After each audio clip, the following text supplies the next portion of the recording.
Good afternoon and welcome to WEFM's Midday News brought to you with the kind compliments of Port St. Vincent Limited. When you're behind the wheel, stay alert. Driving safely should always be your top priority.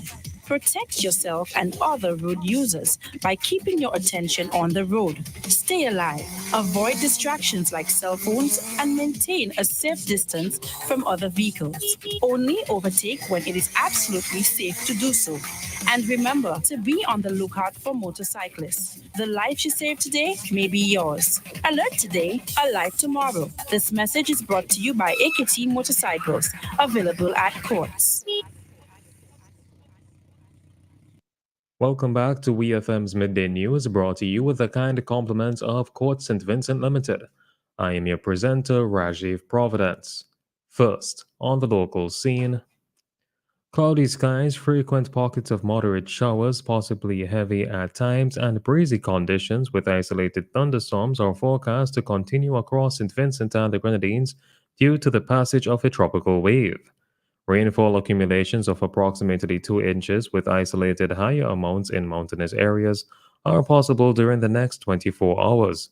According to the St. Vincent and the Grenadines Meteorological Services, due to the already saturated nature of the soils, any additional rainfall could lead to flash flooding and land slippage.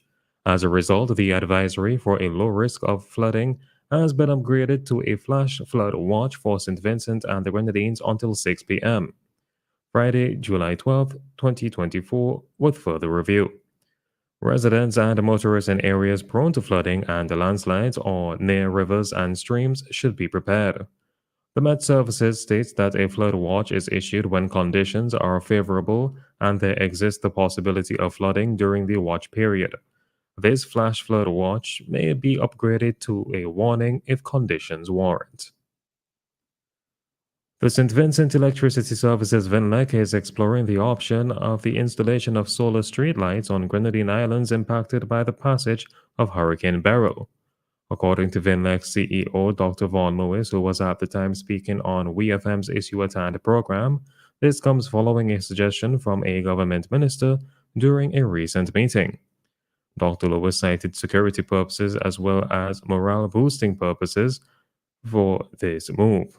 We hear more from the next CEO. Another good suggestion came out of the meeting from one of our ministers that we try to find some solar street lights for security purposes and also for morale boosting purposes because the place is in total darkness. So we have already been in touch with our stores section and some of the other regional utilities to try to source those as soon as possible. That was VINLEX CEO Dr. Vaughan Lewis. Dr. Lewis said that the company will continue to try to deliver diesel fuel to Union Island due to the fact that the tanks there are still operational. He said this will also allow them to be able to supply the generators for the hospital and other facilities that will need it.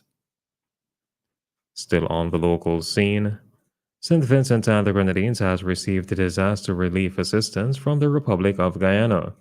On Wednesday, July 10th, SVG's Ministry of Foreign Affairs and Foreign Trade received a shipment of perishable and non-perishable goods from the Cooperative Republic of Guyana.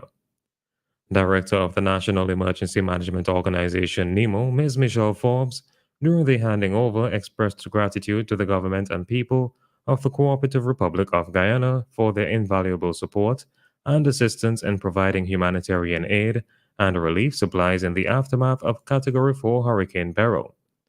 Honorary Consul of the Cooperative Republic of Guyana, Mr. Nigel Russell, extended solidarity and support to address the critical needs of affected citizens of St. Vincent and the Grenadines. Since SVG's Foreign Ministry in an official release expressed sincere appreciation to the government and people of Guyana. The Royal St. Vincent and the Grenadines Police Force, the RSVGPF, is set to elevate its crime scene investigation prowess through a cutting-edge forensic training initiative. Developed in partnership with the St. Vincent and the Grenadines Consulate in Canada and Detective Sergeant Peter Gendy of the Toronto Police Service, the program aims to bolster local law enforcement's forensic expertise. Under the guidance of Mr. Gandhi, renowned for his expertise, 40 officers will undergo intensive training designed to impart essential forensic skills. The curriculum will cover pivotal aspects of crime scene management, including the identification of contamination paths, meticulous documentation, and the systematic collection and preservation of evidence. Scheduled to commence on July 15th at 9 a.m., the week long program will combine theoretical lectures with hands on practical exercises. This multifaceted approach ensures participants gain comprehensive insights and practical experience crucial for effective crime scene investigation. In a gesture of support, the St. Vincent and the Grenadines Consulate in Canada will generously donate state of the art crime scene kits to the RSVGPF. These kits are poised to enhance the force's forensic capabilities, reinforcing their commitment to justice and community safety. On to news in the region.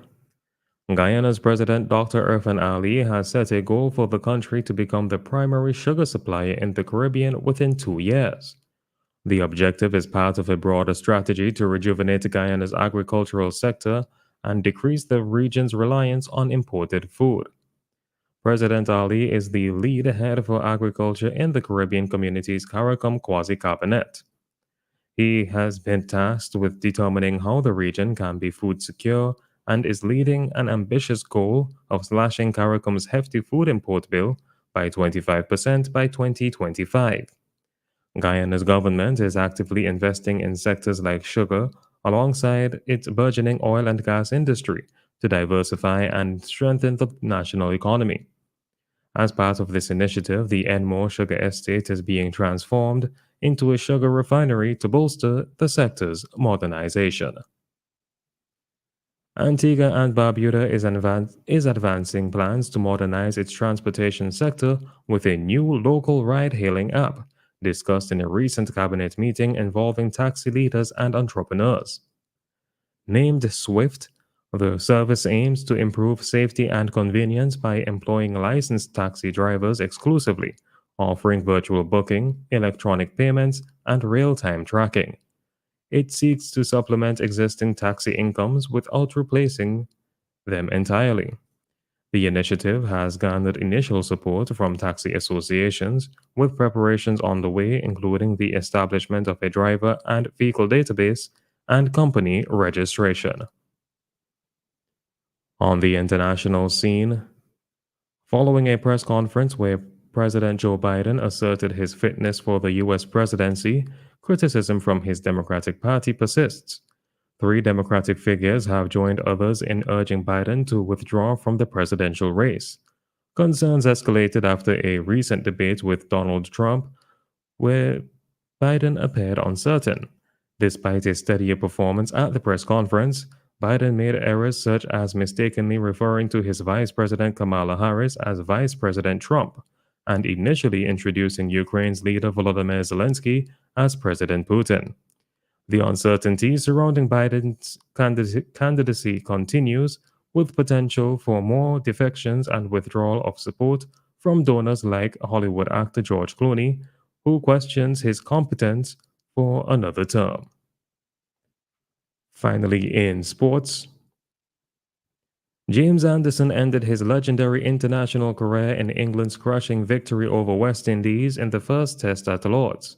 Anderson, England's all-time leading wicket-taker, took one of the four wickets to fall on the third morning as the hosts completed a rout by an innings and 114 runs.